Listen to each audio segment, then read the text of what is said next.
Olá, Salto para o Futuro está entrando no ar pela TV Escola. O título do programa de hoje é uma pergunta que nos leva a buscar algumas respostas e a refletir sobre a relação educação e cultura. Qual é o papel da escola como agente de transmissão e produção cultural? É isso que vamos discutir durante esta semana. Hoje vamos debater com os nossos convidados como acontece o intercâmbio entre as culturas popular, erudita e de massa, e saber como se dá a relação entre essas culturas. Convidamos para o debate a coordenadora do Centro Nacional de Folclore e Cultura Popular, Cláudia Márcia Ferreira, a professora do Colégio Pedro II, no Rio de Janeiro, Ana Maria Rocha de Souza, e o antropólogo e professor da Unicamp, Antônio Augusto Arantes Neto. Também participa do programa, direto do Maranhão, o professor de Antropologia Cultural, Sérgio Figueiredo Ferretti. E você, como sempre, é o nosso convidado especial. Participe. Folclore é uma expressão que vem do inglês e que quer dizer saber do povo. Está ligado às manifestações culturais dos diferentes grupos de uma sociedade. É a cultura de um povo. No Brasil, os estudos sobre folclore tiveram início no começo do século passado. O frevo, o chorinho, a embolada, o Natal, a Páscoa, o boi-bumbá, o desfile das escolas de samba. Afinal, o que é considerado folclore? Folclore é a solução popular na vida civilizada. Essa é a definição que o Cascudo dava. Luiz da Câmara Cascudo foi um importante pesquisador do folclore brasileiro.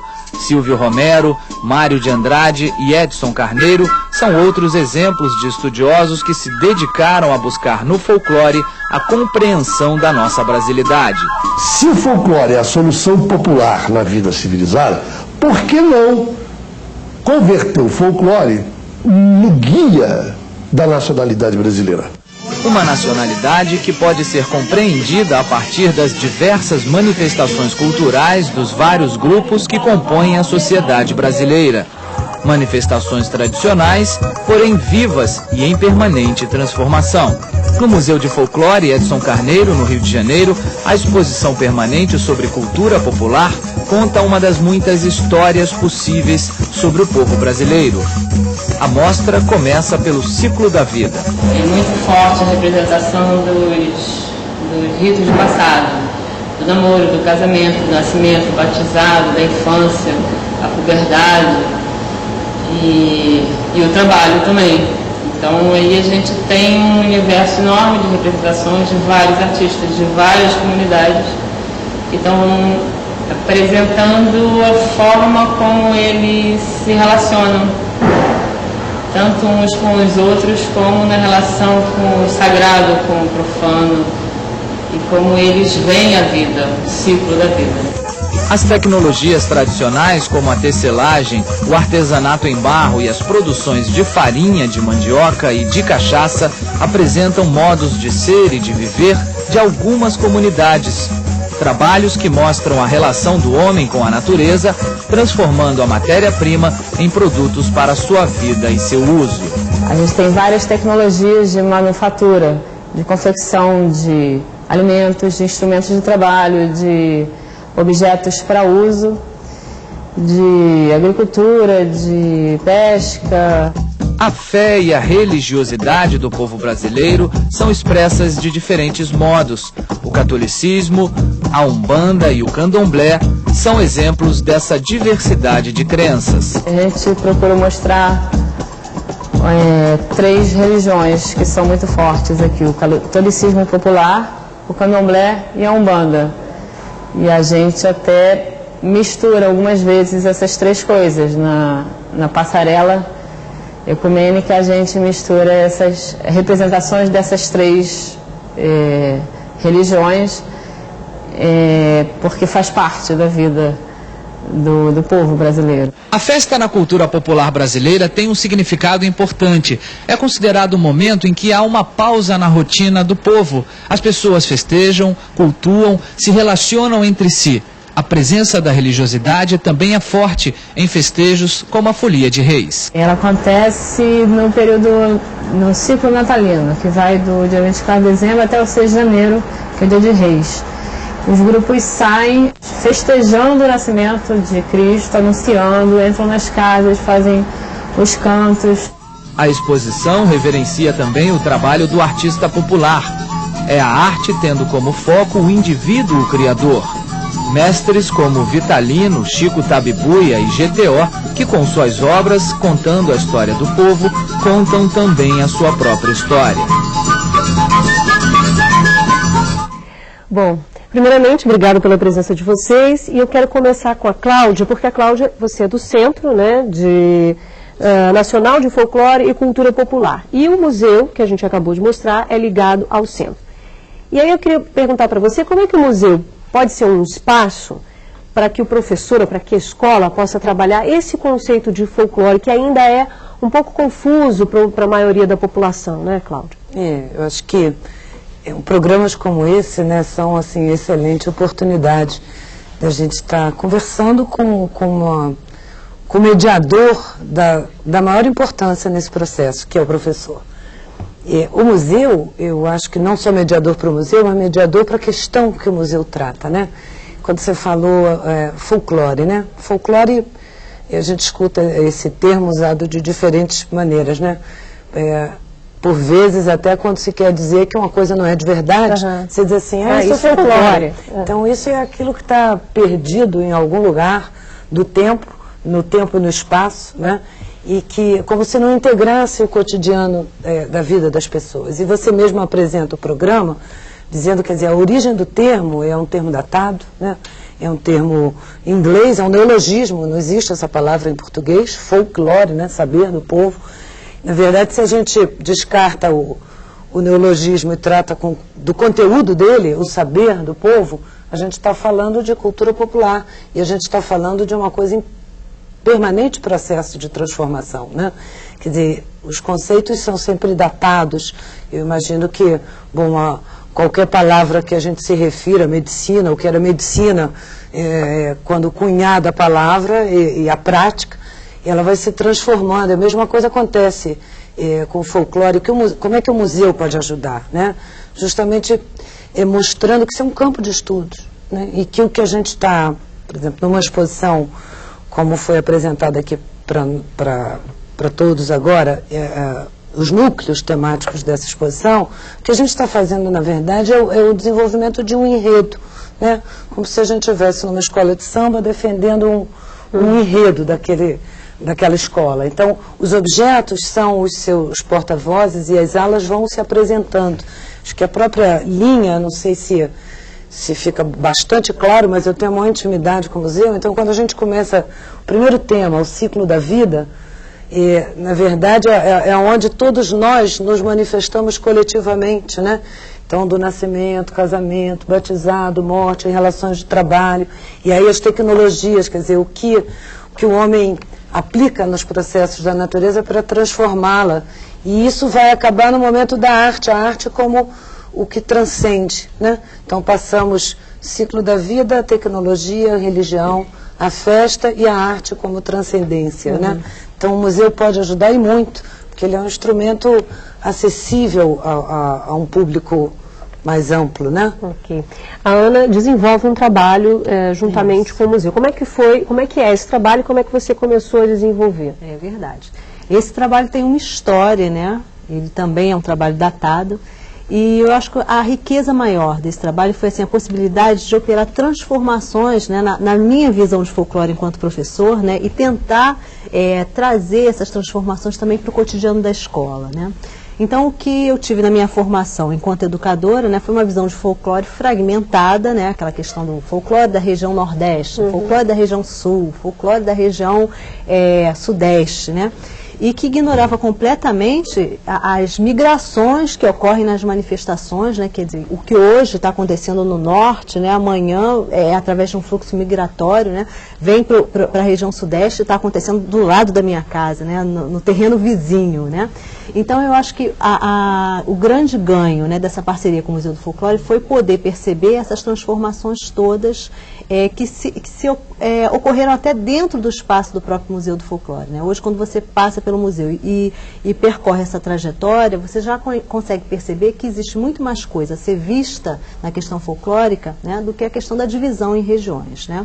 Eu estou falando muito disso porque eu acredito que até hoje essa visão ainda esteja impregnada nas escolas. Então, quando eu trabalho com professores, muitas vezes, eu levo para as escolas onde eu tenho trabalhado, né, os projetos do museu, né, que são o Olhando em Volta, né, são 2 módulos de Olhando em Volta, o de Malicuia. O que eu percebo é assim, que as pessoas oferecem uma certa resistência àquela forma de apresentar esse material do museu, porque é alguma coisa ainda desconhecida, quer dizer, falar de técnicas, falar de ritos de passagem, é alguma coisa como se, não, eu já sei trabalhar, eu trabalho com os personagens folclóricos, com o Saci Pererê, com a Curupira, com o Curupira, com a Iara, que são aquele material que eu já conheço, né, e que me parece que dá conta da visão de folclore.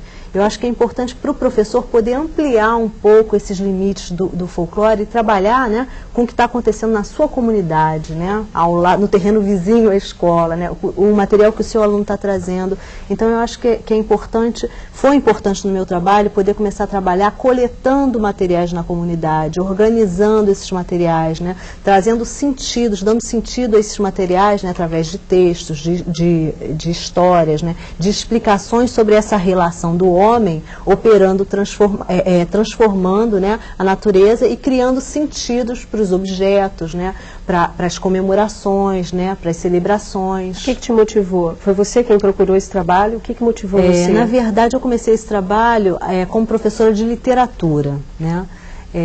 Trabalhando, como todo mundo, com Saci Pererê, com a Iara. Eu não quero me colocar nesse momento de maneira nenhuma diferente desse professor que tem uma certa resistência a essa mudança, né? Porque eu também tive que operar essa mudança em mim, né? Então comecei como professora de literatura, trabalhando com todos os personagens folclóricos e um pouco de literatura de cordel, né? Um pouco de textos de indígenas, né? Um pouco dessas coisas. E aí, a partir daí, né, através da dinamização de espaço de sala de leitura, é que eu comecei, então, a perceber que podia existir mais coisa, né? Aí começaram a entrar os objetos. Agora, professor Antônio, como a gente abriu nesse debate falando, ainda existe, para a maioria da população, uma dúvida dessa conceituação do que seria folclore, e a professora Cláudia já comentou, e do que seria cultura popular, né? A gente pode dizer, e o boletim, se eu não me engano, traz isso, que seriam sinônimos ou não? Pois é, como já foi colocado aqui também, né? Na verdade, esses termos, eu acho que descrevem realidades muito semelhantes, mas de diferentes pontos de vista. Quer dizer, quando o conceito de folclore, na verdade, ele enfatiza muito mais os aspectos de permanência, de continuidade, de tradição mesmo, né? Enquanto que o conceito de cultura popular, né, leva a questão da produção cultural para a vida contemporânea, para a vida cotidiana, trazendo a dinâmica, trazendo essa vitalidade, né, que de fato eu acho que é a matéria-prima das formas de expressão culturais. Quer dizer, nós não podemos esquecer que todos esses nomes recobrem partes de uma mesma realidade.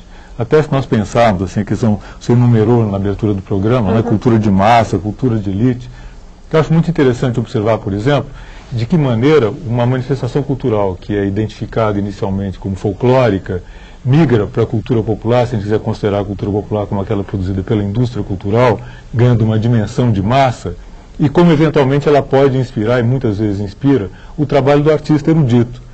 E depois, chegando lá nessa ponta, digamos assim, do processo, né, retorna, digamos, até a sua base, as suas origens, de uma outra maneira, quer dizer, levando um elemento de reconhecimento, de legitimação, que isso que é muito importante, quer dizer, para quem faz lá inicialmente, e, quer dizer, na verdade, essa relação entre a tradição, vamos dizer assim, e a forma mais elaborada, vamos dizer assim, elaborada no sentido do gosto de elite, daquela camada social que detém o poder de dizer isso é legítimo, isso deve ser musealizado, isso deve ser objeto, digamos assim, da glorificação social, né?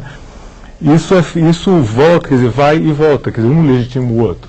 Quer dizer, a autenticidade, por assim dizer, da fonte de inspiração, de uma certa maneira, legitima a obra de arte culta.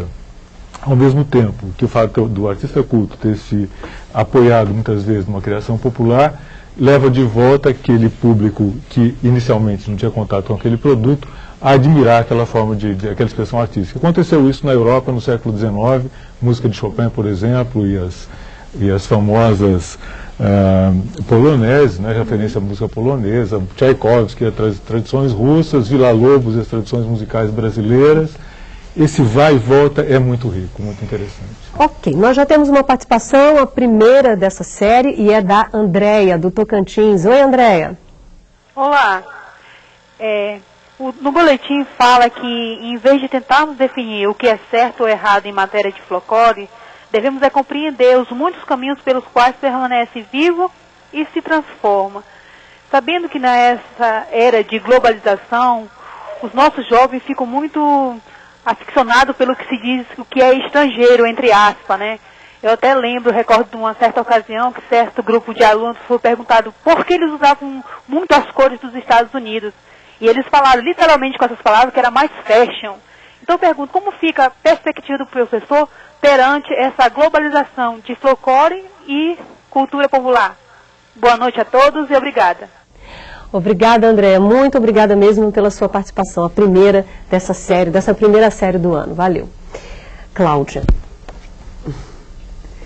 O que ela coloca, eu acho que você estava falando, eu estava pensando também no que o Arantes tinha comentado aqui sobre o boi bumbá, né? Quer dizer, se fica mega e se vira de massa, deixa de ser, né? Ou essa cultura que vem pelos veículos de massa mesmo e que acaba se sobrepondo a toda essa diversidade, né, de alguma maneira. Mas sabe o que eu acho? Eu acho que isso é mais na mídia do que no mundo real.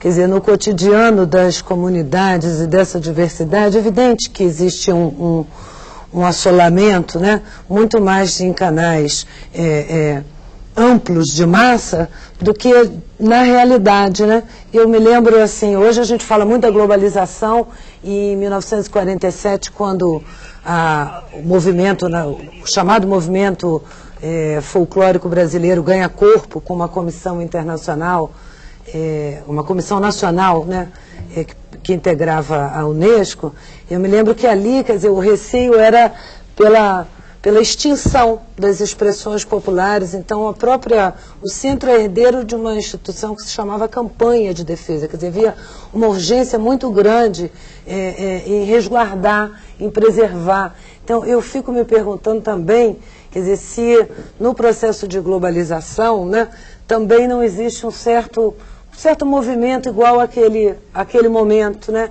Eu acho que a permanência está assegurada na medida em que essas expressões e essa dinâmica faz sentido para determinados grupos, seja no sentido religioso, no sentido econômico, no sentido, enfim, prático, né, da alimentação, por exemplo, de um gosto, no sentido de um gosto. Enquanto esses sentidos se preservam, as expressões estão preservadas, né?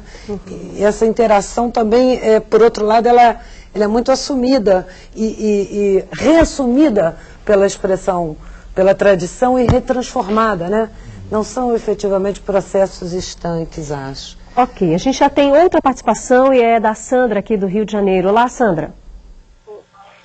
Boa noite. Eu sou Sandra Regina, animadora cultural do CEP 397.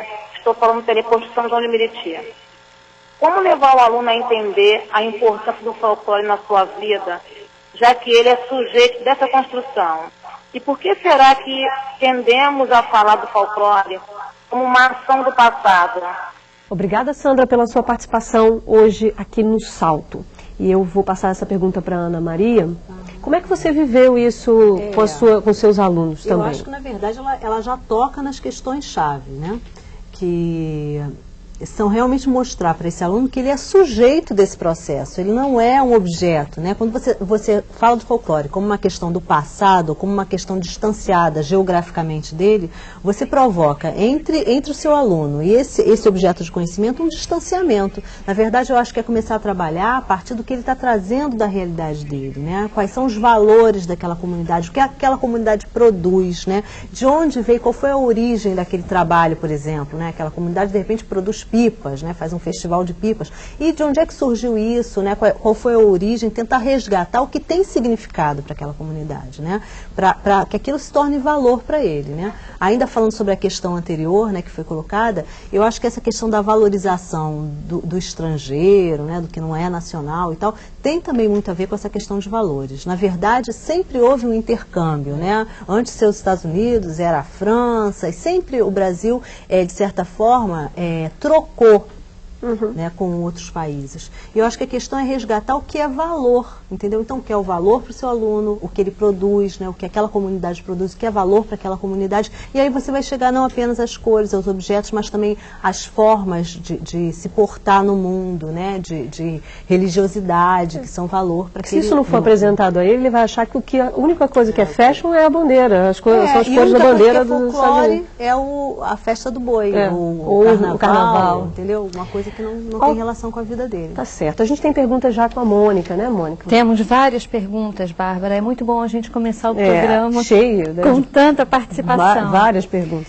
Olha, eu vou começar com o Sesc de Manaus, que inclusive está inaugurando hoje um teleposto lá no Amazonas. E o pessoal diz que, de acordo com o texto do boletim, podemos refletir sobre a cultura no aspecto antropológico como um código simbólico construído socialmente. Partindo dessa reflexão, de que forma aspectos sociais, econômicos e políticos atuais poderiam ser abordados no estudo das culturas populares? O teleposto é em Manaus, tá abrindo Amazonas, agora. Boa sorte hoje para vocês. Tomara que dê tudo certo aí no teleposto, ok? Professor Arantes. Bom, pergunta vastíssima, a resposta tem que ser super curta e rápida, né?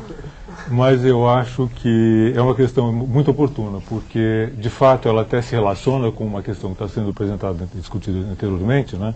Que é a posição de quem produz a chamada cultura popular, ou folclore, ou o que seja. Quer dizer, há um sujeito nesse processo. Nós não podemos pensar nas relações econômicas, sociais, políticas, etc., envolvidas na cultura popular, seja folclore ou como se queira chamar, sem, digamos, levar em consideração o fato de que esses bens culturais, essas manifestações culturais têm uma origem, e essa origem é o processo de vida social e é o sujeito. No caso do contexto da escola, por exemplo, é o sujeito nas condições de vida em que ele se apresenta ali no ambiente imediato da escola.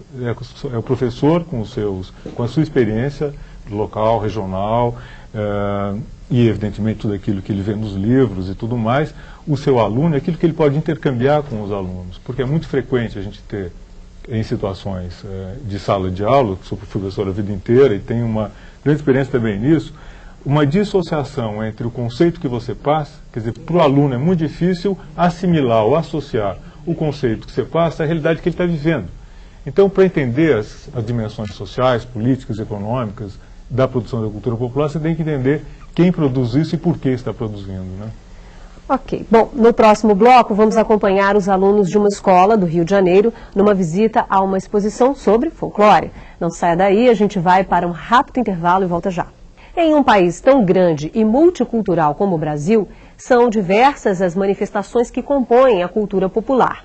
A visita a uma exposição sobre folclore no Rio de Janeiro encantou alunos de uma escola pública, que viram de perto obras de arte que expressam essa diversidade. Obras criadas a partir de diferentes matérias-primas. Peças em cerâmica, esculturas de madeira, folhetos de literatura de cordel, objetos que representam o imaginário popular. São muitas as manifestações que nascem do povo e dão forma à chamada arte popular brasileira. Como diz o Jorge Aragão, num samba chamado Coisa de Pele, a arte popular é aquilo que vem do nosso chão, né? Ele diz, arte popular do nosso chão. É o povo que produz o show e assina a direção. Nesta exposição, na Casa França Brasil, no Rio de Janeiro, alunos da 4ª série do ensino fundamental de uma escola pública têm contato com diferentes obras de vários artistas.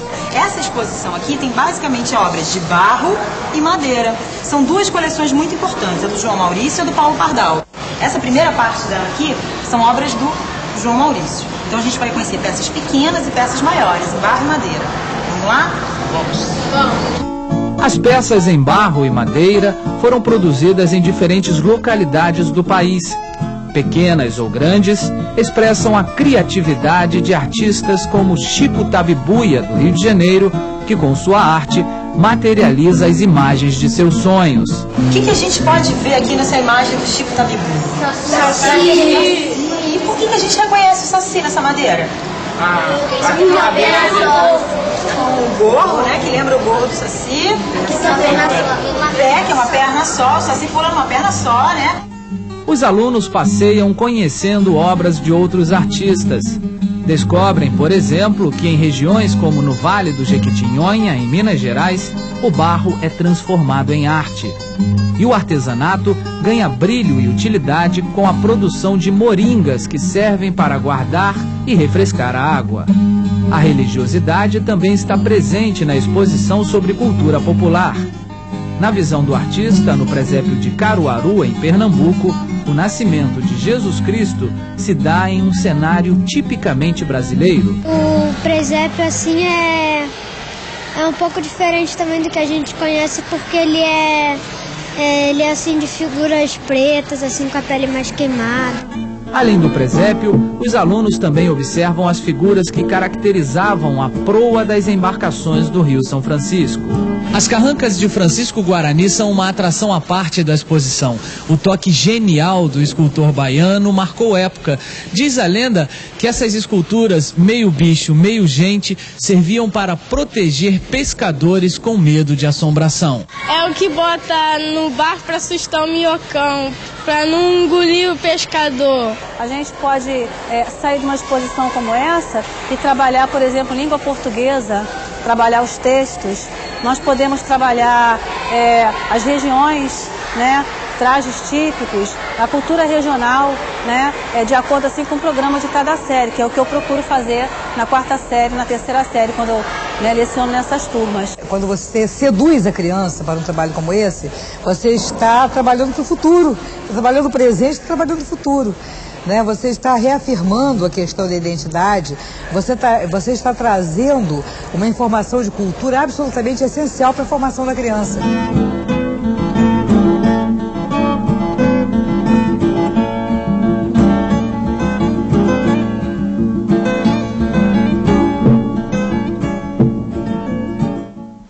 Ana, a gente pode observar que nessa visita tem um guia, mas a professora está o tempo inteiro, né? Que tipo de preparo acontece para o professor? O que ele precisa fazer antes de chegar a essa visita? Essa visita precisa de uma preparação anterior. Com certeza. Do professor, por parte do professor. Que preparação é essa? Eu acho importante também que se coloque que existe uma preparação anterior, sim. No caso até da parceria com o Museu do Folclore, nós vamos para uma reunião, né, inicial antes de levar as crianças ao museu.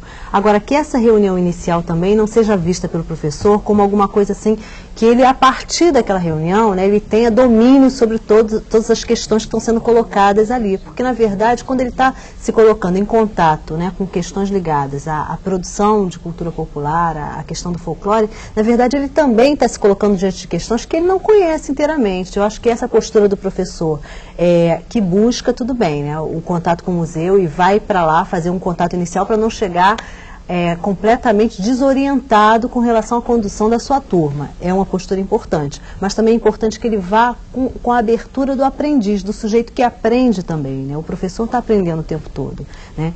Então, eu acho que não se pode pensar em termos de folclore, né, que a gente tenha todas as respostas, né, que a gente conheça todos os caminhos ou todas as manifestações. Ou todas as obras, ou todas as manifestações, como você acabou de dizer. Né? Até porque essa visão encerraria a questão do folclore, né, dentro de limites, e o que a gente percebe é que a cultura popular está viva e se transforma a cada momento. Como ela disse, ela se transforma o tempo inteiro, ela evolui o tempo inteiro, é impossível saber de tudo ao mesmo tempo. Então ele precisa ir com essa predisposição de aprender, mais do que de ter todas as respostas. Tá certo. Fabiana do Tocantins está aguardando a gente. Olá, Fabiana. Olá, Bárbara, boa noite aos especialistas.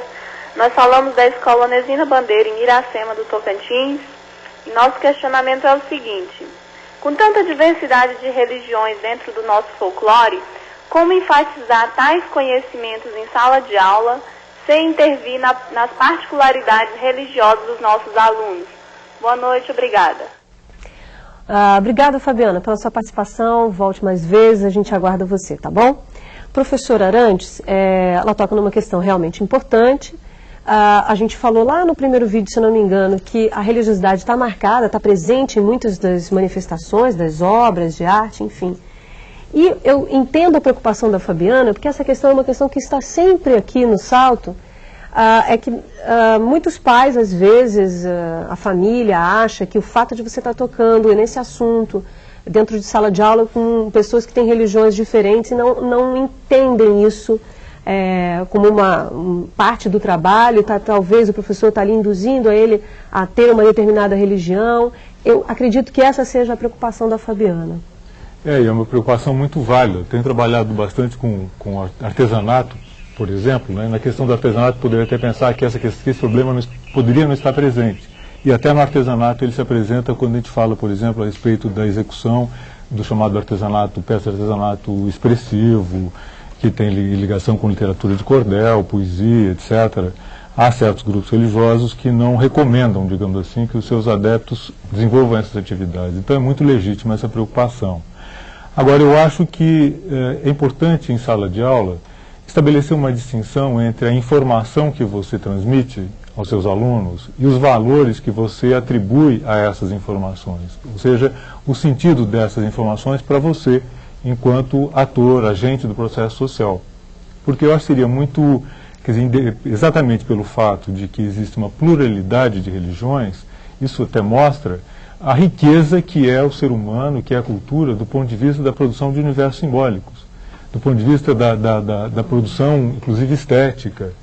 Então, o fato da adesão a uma religião não pode levar, digamos assim, à negação de todas as expressões desenvolvidas pelas demais. Eu acho que seria uma visão muito estreita, na verdade, da cultura, né? Essa que associa valores religiosos, né, a certos conhecimentos.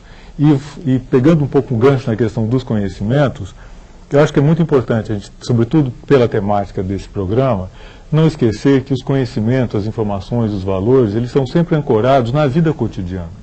E que a cultura popular, ela está em peças em obras de arte popular, como nós vimos agora nesse vídeo, né? Assim como está na cozinha de cada um de nós. A maneira como nós preparamos o arroz, se é com piqui, se é sem piqui, se é com isso ou com aquilo, com açafrão, depende muito da região onde a gente vive.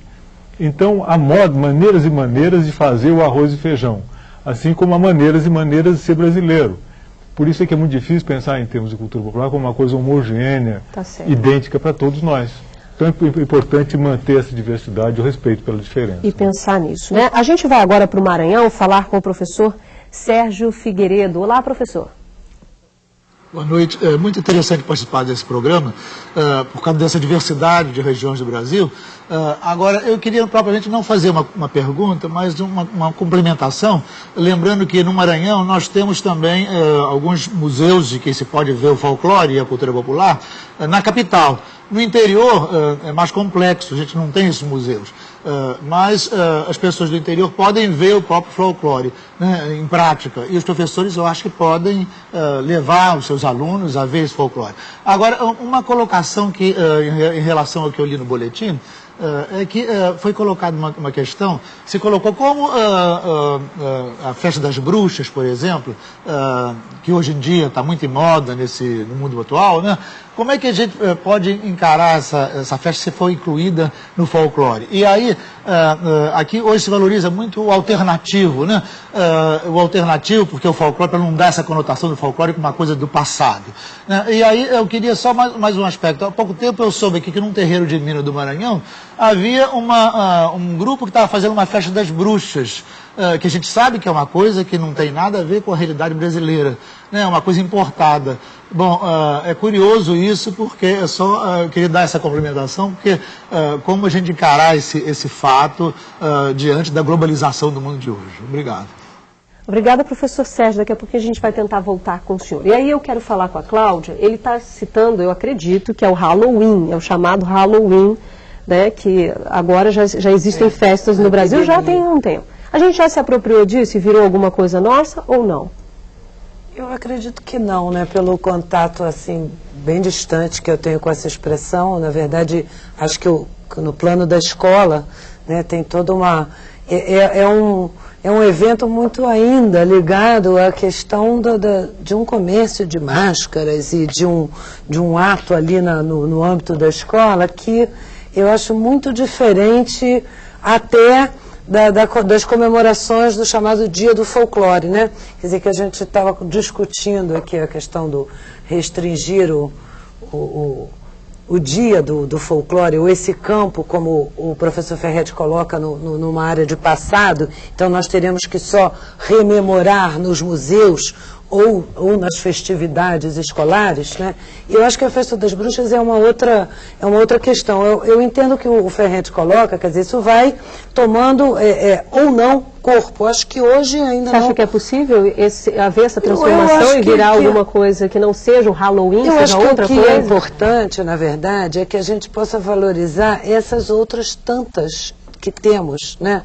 Com tanta diversidade, com tanta importância, com tanta pujança, né? Que se a gente abre os espaços das escolas e de tantos outros lugares para trabalharmos essas que mal conhecemos, né? Aí se essa tradição vai ou não ser incorporada, é um processo que certamente vai exigir aí um distanciamento no tempo muito grande, né? Eu acho que hoje não se coloca isso. O Ferretti mesmo lembra, quer dizer, o Maranhão, e é impressionante isso, hoje em São Luís existem mais de 100 grupos de boi, né, que vão misturando essa coisa da tradição, porque parece que o novo surge do nada, né, e que a novidade, que a modernidade sai sem um processo de transformação. Os grupos de boi do Maranhão, que permanecem e que transformam a cada tempo essa tradição, é de uma expressão, acho que ele pode até, se voltarmos para lá, falar um pouco mais da incorporação, inclusive, dos tipos diferentes de bois, né, que hoje ocorrem só em São Luís. Ok, a gente volta com a Mônica, temos perguntas? Temos sim, Bárbara. Antes eu gostaria de dar um alô para todos os telecursistas de Petrópolis que estão sob a orientação da coordenadora Ana Lúcia e para os telecursistas do NTE de Imperatriz, no Maranhão. Eles estão nos parabenizando pela temática dessa semana. Obrigada a vocês por estarem participando hoje aqui conosco.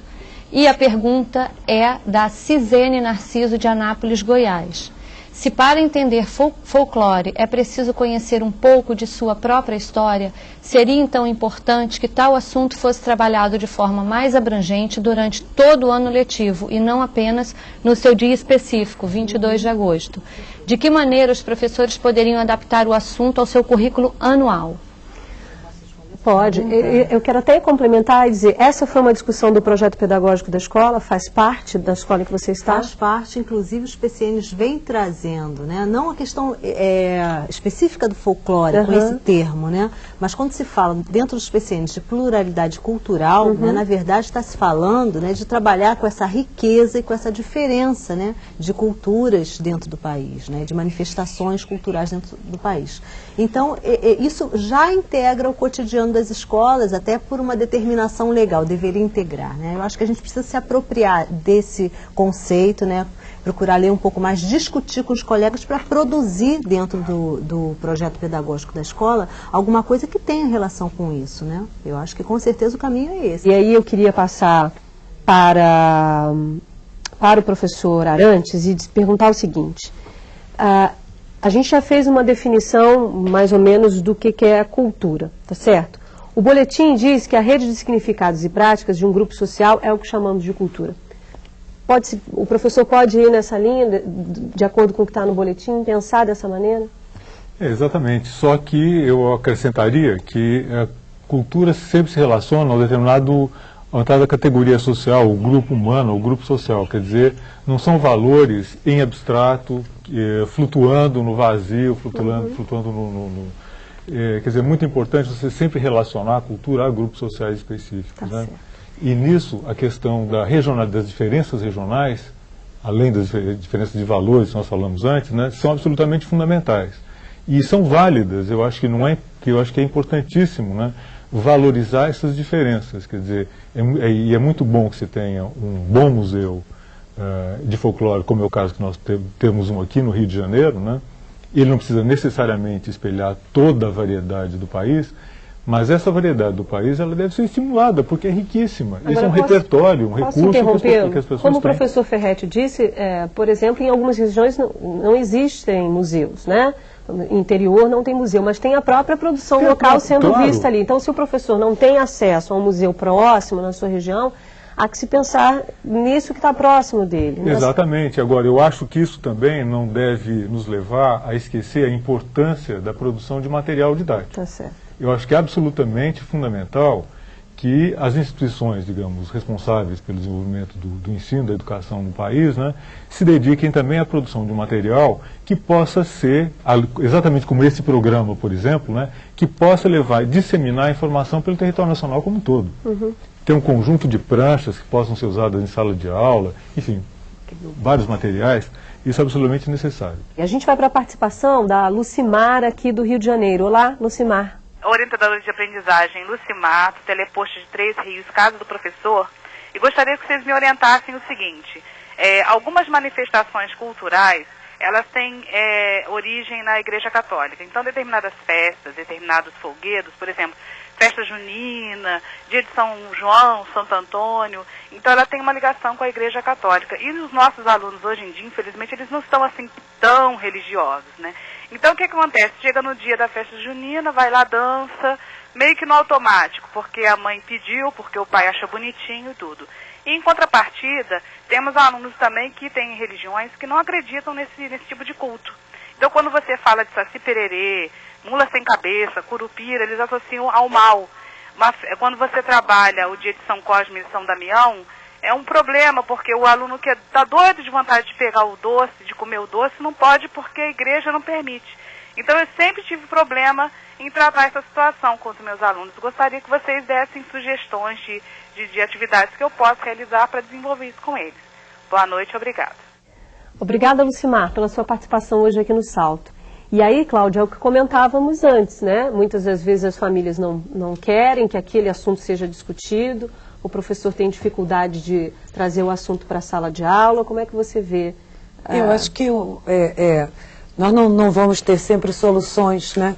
Eu acho que a questão de localizar o grupo, e aí a nossa colega aí de Três Rios fala bem, quer dizer, isso certamente é um problema de lá, assim como é um problema, de repente, para certas festas de santo, de culturas afrodescendentes, ocuparem os espaços da Igreja Católica, né?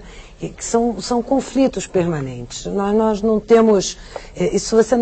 Você tem estratégias que você vai descobrindo com esse próprio grupo, na medida em que essas questões, voltando lá, façam sentido, né? O gosto do doce, o frequentar ou não, são fatos sociais que você vai identificando naquele grupo e que nem o folclore, nem os educadores, nem os especialistas transformam, né? Porque são realidades em processo. Então, eu acho que você mesma, né? Quando assim, eu tenho um problema, você mesma acha que tem a solução, porque a solução é o convívio com esse problema, no retransformá-lo, né? E será que a igreja tem condição e os adeptos de retrabalharem isso? Você não vai ter uma possibilidade de solucionar, a não ser nesse processo. Tá certo. Professora Arantes, eu sei que o senhor quer comentar, mas eu vou pedir só um minutinho, porque a Elizabeth já está aguardando a gente, tá bom? Elizabeth, do Rio de Janeiro, olá. Boa noite. Eu sou a professora Elizabeth, professora de Química do Colégio Estadual Elisiário Mata, de Maricá. Estou falando do teleposto Polo de Maricá. E é fato, como já foi dito, que a cultura de outros povos passaram a figurar no nosso calendário não oficial, como é o exemplo de Halloween. Como o professor deve encarar esse fato? Ele deve inserir essa cultura à sua prática pedagógica ou ele deve valorizar somente a sua cultura local? Professor Arantes, fique à vontade também para fazer... Então, eu começaria comentando um pouco a questão anterior, que também se liga a uma outra que havia sido dirigida a mim antes, né? Que é essa relação, então, entre as crenças, os valores, né, dos professores, dos alunos e a mediação pela cultura popular, o folclore nesse universo, né? E ouvindo e pensando agora nesse assunto, me lembrei da questão da educação sexual. Até pouco tempo atrás, não se falava sobre sexo na escola. não se falava sobre educação sexual, não se falava sobre camisinha, não se falava sobre planejamento familiar. Eram assuntos dos quais não se tratava porque ofendiam a esse ou porque aquele não podia, enfim, participar, porque os pais faziam certas restrições. E nesse campo avançou-se tremendamente. Ainda não é o ideal, né, professor? Não é o ideal. Ainda não se fala muito ainda. Não se fala muito, quer dizer, varia muito, evidentemente, de escolas para escola, região para região, enfim. Mas, de qualquer forma, tanto no Brasil quanto em várias partes do mundo, se avançou muito nessa questão. Eu acho que a gente não pode... Por quê? Porque se procurou entender a questão e dar informações para que as pessoas, cada um possa, em termos de foro íntimo, tomar suas decisões conscientemente. Da mesma forma, eu acho que, ou analogamente, né, em relação à cultura popular, o fato de nós apresentarmos, digamos assim, o repertório, esse vastíssimo repertório, riquíssimo repertório que é a cultura brasileira numa sala de aula, não significa que nós estejamos festejando este ou aquele santo, celebrando, fazendo esta ou aquela celebração. Professor, eu vou precisar interrompê-lo, desculpa, porque a gente precisa ir para o intervalo. Na volta o senhor complementa, pode ser? Depois do intervalo, você acompanha um rápido resumo do debate. Salto para o Futuro, volta já. Estamos de volta com a última parte do nosso debate de hoje sobre folclore e cultura popular. Neste bloco do programa, os nossos convidados fazem as suas considerações finais. Eu quero voltar ao professor Arantes, porque eu precisei interrompê-lo no bloco anterior. Por favor, fique à vontade para complementar e fazer as suas considerações, professor. Estou apenas concluindo e lamentando realmente, porque esse é um assunto apaixonante, né? Mas, de fato, quer dizer, eu acho que não cabe ao professor, não cabe a nós como professores, fazermos a celebração da informação que nós transmitimos para os alunos, mas é muito importante que nós informemos os alunos da maneira mais completa, mais rica possível, a respeito dos conteúdos que nós podemos passar. E sobretudo, quando isso diz respeito à vida cotidiana deles, quer dizer, são experiências deles, são experiências nossas, é uma experiência de compartilhar, né, que começa na sala de aula e pode se desenvolver fora. Por exemplo, na Espanha, se ensina o flamenco nas escolas primárias, porque o flamenco faz parte da linguagem nacional. Então eu acho que no Brasil nós devemos ensinar o repertório da cultura brasileira. Não haveria por que, eu acho que ensinar como se celebra o Halloween, não é? Respondendo agora a questão do Halloween. Mas, fornecer esses instrumentos para os alunos e não decidir por eles sobre o que utilizar e quando utilizar e como utilizar, que sentido atribuir a essa informação. Ok. Muito obrigado. Até porque eles vão sair dali e vão fazer a festa. Vão fazer o que eles quiserem, né? Exatamente. Professora Ana. Na verdade, eu acho que essa questão, por exemplo, da religiosidade é uma questão importante para o professor, sim, que de maneira nenhuma essa discussão está encerrada, né? As escolas públicas têm uma obrigação, né, de serem laicas. Então, respeitar, né, as diferenças de religião é fundamental para quem trabalha com educação pública. Agora, tem uma outra questão que se coloca também, eu vou colocar na forma de uma pergunta, né? Alguém deixaria de trabalhar com os contos de fada, porque as fadas e bruxas são personagens de uma cultura pagã, né? Ou não? Porque isso já dentro da nossa tradição tem uma importância, né? É uma referência tão importante que a gente não pode deixar de lado, né? Vou deixar essa questão. Obrigada, Cláudia. Suas considerações finais. Bom, o programa é curto, né? Como diz o Arantes, é da vontade da gente ficar conversando muito sobre esse assunto, porque é uma oportunidade ímpar, né? Estar conversando com um professor em especial. Mas eu acho que minha consideração final seria dedicada mesmo à questão do conceito, né? O que é e o que não é. Eu acho que todo o nosso trabalho tem sido pela compreensão de folclore enquanto um campo de estudos, né, que vai se transformando, e não como um conjunto de receitas, isso é, isso não é, isso entra, isso não entra, isso está dentro.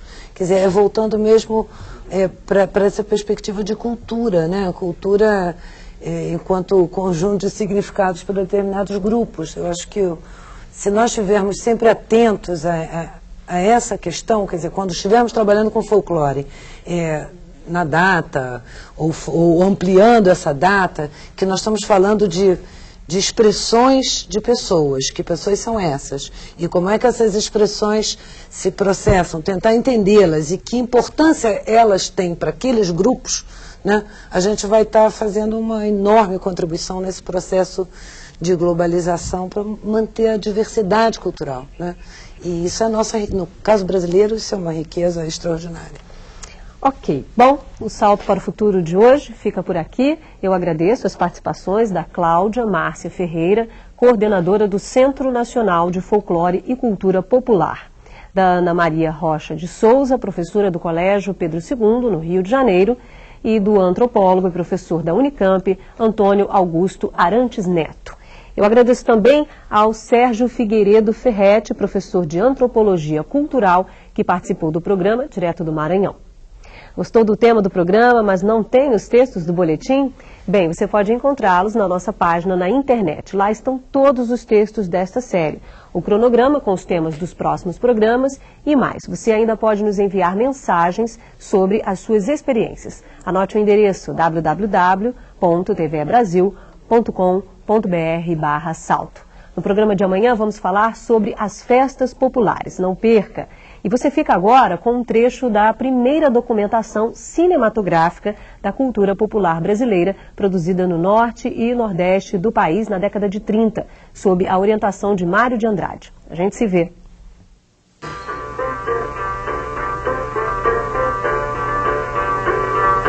Os primeiros documentários cinematográficos da cultura popular do Brasil foram realizados nos anos 30, sob a orientação de Mário de Andrade, diretor do então Departamento de Cultura, atual Secretaria Municipal de Cultura de São Paulo. A missão de pesquisas folclóricas realizou filmagens no norte e nordeste do país entre fevereiro e julho de 1938. O objetivo central da missão era gravar em disco o folclore musical destas regiões. As gravações foram complementadas com filmes, fotografias, coleta de objetos populares e informações anotadas à mão. Curiosamente, os filmes foram os que mais resistiram ao tempo.